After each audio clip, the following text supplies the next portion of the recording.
তো যে বিষয়টা হয়ে গেছে জেলা স্কুলের দেয়াল লিখনের বিষয়টা, তো এছাড়া আমাদের আসলে যারা দেয়াল লিখন করে এরা ভুল করে ওটা করে ফেলছে আর কি। এই জন্য আমার রেটিনা পরিবার পক্ষ থেকে আন্তরিকভাবে দুঃখিত।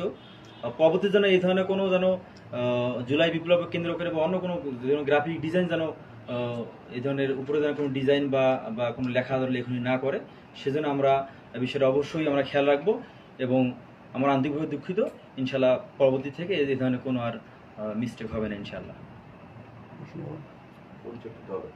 পরিচয়টা আবার দেন, তাহলে আবার শুরু করুন। বলেন আপনার পরিচয়টা দেন একটু। সালামু আলাইকুম, আমি মাজহারুল ইসলাম লিমন, রংপুর রেটিনার সিনিয়র এক্সিকিউটিভ।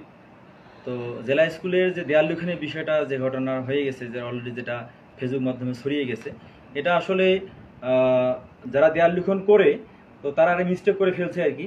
দেয়াল লিখন আমরা করি না, বিভিন্ন লোক দিয়ে আমার দেয়াল লিখন করে নেই, তো তারাই মিস্টেক করে ফেলছে আর কি। তো আমরা বারবার তাদেরকে বলি যে এই ধরনের দেয়াল লিখন কারো গ্রাফিক্সের উপর দেয়াল লিখন করা যাবে না, তারপরেও তারা ভুল করে ফেলছে। এই জন্য আমার আন্তরিকভাবে দুঃখিত রেটিনা পরিবারের পক্ষ থেকে। এরপরে যেন এই ধরনের কোনো ভুল না হয় আমরা সেই বিষয়ে অবশ্যই খেয়াল রাখবো। ইনশাল্লাহ আর এই ধরনের কোনো ভুল হবে না। এই বিষয়ে অবগত আছেন যে অনেকে বলছেন, বা আপনি পক্ষ থেকে বলবেন যে এটি আসলে কি অনাকাঙ্ক্ষিত একটি ঘটনা নাকি? এটা কি অনিচ্ছাকৃত বা অনাকাঙ্ক্ষিত ঘটনা? এই ঘটনাটা অনাকাঙ্ক্ষিত ঘটনা, এই জন্য আমি আন্তরিকভাবে দুঃখিত আর কি। ধন্যবাদ।